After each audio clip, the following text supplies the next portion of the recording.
जय हिंद दोस्तों, कैसे हैं आप सभी प्यारे भक्तों को जय श्री बालाजी। दोस्तों, आप सभी का आपके अपने चैनल इंडियन टूरिज्म 20K पर स्वागत है। आज के इस खास और इंफॉर्मेटिव वीडियो में मैं आपको तिरुपति बालाजी का प्रसिद्ध मंदिर के बारे में बताऊंगा और वहां जाने के रास्ते के बारे में बताऊंगा। अगर आप भी इस साल तिरुपति बालाजी मंदिर की यात्रा करना चाहते हैं तो ये वीडियो आपके लिए बहुत हेल्पफुल होने वाली है। मेरे प्यारे दोस्तों, तिरुपति बालाजी का विश्व प्रसिद्ध मंदिर आंध्र प्रदेश के चित्तौड़ जिले में तिरुपति के पास एक तिरुमाला पहाड़ी पर स्थित है, जहां पर भगवान श्री हरि विष्णु की वैकुंठेश्वर के रूप में पूजा होती है और भगवान श्री वैकुंठेश्वर अपनी पत्नी पद्मावती लक्ष्मी माता के साथ तिरुमाला में निवास करते हैं। आओ जानते हैं बालाजी की कहानी और भक्त क्यों देते हैं यहाँ पर अपने बालों का दान। अब हमें पता है आप ये स्टोरी जरूर सुनेंगे, क्योंकि आपने ये सुन लिया कि ना यहाँ पर अपने बालों का दान भी दिया जाता है। तो चलिए आप लोग सुनिए और मैं बताऊंगा। चलिए स्टार्ट करते हैं। दोस्तों, आदिकाल में धरती पर जल ही जल हो गया था, यानी कि पैर रखने के लिए कोई जमीन नहीं था। लोग कहते हैं कि ऐसा इसलिए हुआ क्योंकि पवन देव ने भारी अग्नि को रोकने के लिए उग्र रूप से उड़ान भरी, जिससे बादल फट गए और बहुत बारिश हुई और धरती जलमग्न हो गई। और फिर धरती पर पुनः जीवन का संचार करने के लिए श्री हरि विष्णु ने तब आदि 12 अवतार लिए। और दोस्तों, उन्होंने अपने इस अवतार में जल के भीतर की धरती को ऊपर तक अपने तुस्क पर उपयोग करके खींच लिया।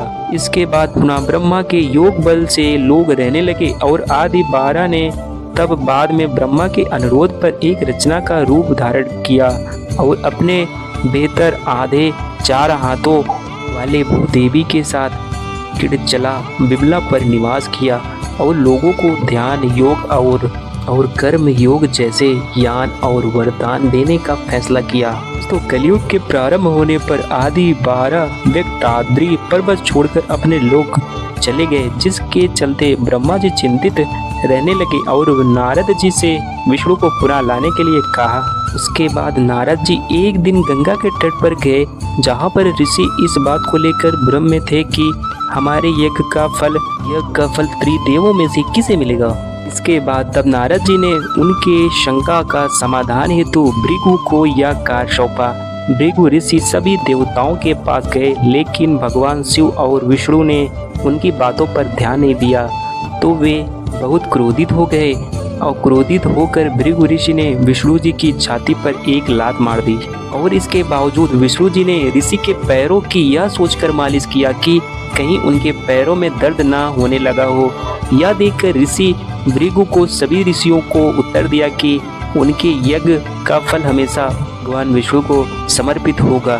परंतु श्री हरि विष्णु की छाती पर लात मारने के कारण माता लक्ष्मी क्रोधित हो गई। उन्हें अपने पति का अपमान सहन नहीं हुआ और वे चाहती थी कि भगवान विष्णु ऋषि भृगु को दंडित करे, परंतु ऐसा नहीं हुआ और परिणाम स्वरूप उन्होंने वैकुंठ को छोड़ दिया और तपस्या करने के लिए धरती पर आ गई और कोल्हापुर में ध्यान करना शुरू कर दिया। और इधर विष्णु जी इस बात से दुखी थे कि माता लक्ष्मी उन्हें छोड़कर चली गई। कुछ समय बाद वे भी धरती पर आकर माता लक्ष्मी को ढूंढने लगे। जंगल और पहाड़ियों पर भटकने के बाद भी वह माता को खोज नहीं पाए। आखिर में परेशान होकर विष्णु जी वेंकटाद्रि पर्वत में एक छोटी सी आश्रम में विश्राम करने लगे। यह देखकर ब्रह्मा जी ने उनकी सहायता करने का फैसला किया। वे गाय और बछड़े का रूप धारण कर माता लक्ष्मी के पास गए और देवी लक्ष्मी ने उन्हें देखा और उस वक्त के सत्तासीस शासक चोल राजा को उन्हें सौंप दिया। फिर राजा ने उसे चरवाहे को सौंप दिया, परंतु वह गाय सिर्फ विष्णु जी के रूप श्रीनिवास को ही दूध देती थी और जिस कारण चरवाहे ने उस गाय को मारने का प्रयास किया। उसके बाद श्रीनिवास ने चरवाहे पर हमला करके गाय को बचाया और क्रोधित होकर उन्होंने चोल राजा को एक राक्षस के रूप में जन्म लेने का श्राप दे दिया। फिर राजा ने दया की प्रार्थना की। तब श्रीनिवास ने कहा कि राजा को दया तब मिलेगी जब वह अपनी बेटी पद्मावती का विवाह मुझसे कराएगा। और जब यह बात देवी पद्मावती को पता चली तो वे वहां आई और तब उन्होंने श्री हरि को पहचान लिया। और इसके बाद भगवान विष्णु और लक्ष्मी जी एक दूसरे से लिपट गए और इसके बाद वे पत्थर में बदल गए। फिर ब्रह्मा जी और शिव जी ने हस्तक्षेप करके लोगों को इस अवतार के उद्देश्य से अवगत कराया। कलयुग के कष्ट से लोगों को बचाने के लिए उन्होंने यह अवतार लिया था। लोग कहते हैं कि किसी काल में श्री हरि विष्णु ने वेंकटेश्वर स्वामी के रूप में अवतार लिया था।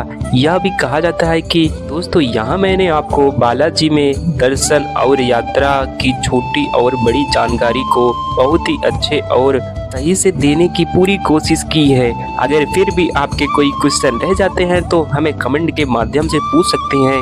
बहुत ही जल्दी आपके कमेंट का रिप्लाई दिया जाएगा। और आपको यह वीडियो कैसा लगा, आप इस वीडियो को कहां से देख रहे हैं, कमेंट बॉक्स में जरूर बताइएगा। साथ ही साथ वीडियो से रिलेटेड कोई भी सुझाव हो कमेंट बॉक्स में जरूर बताइएगा, उसको अगली वीडियो में जरूर शामिल करेंगे। दोस्तों अगर आपको वीडियो की जानकारी अच्छी लगी हो तो प्लीज अपने एक लाइक से हमें मोटिवेट जरूर करें। साथ ही साथ अपने सभी फ्रेंड और रिलेटिव में जरूर से जरूर शेयर करें। वही अगर आप अपने चैनल इंडियन टूरिज्म 20K से नहीं जुड़े हैं तो प्लीज़ चैनल को सब्सक्राइब करके हमसे जुड़ जाएं। साथ ही साथ बेल आइकन प्रेस करने के बाद ऑल नोटिफिकेशन को जरूर क्लिक करें, जिससे भविष्य में आने वाली वीडियो आसानी से मिल सके। तो चलिए दोस्तों मिलते हैं किसी एक इन्फॉर्मेटिव वीडियो में। तब तक आप और अपने परिवार का बहुत ज़्यादा ध्यान रखें। आपकी यात्रा सफल, सुगम और मंगलमय हो। हर हर महादेव।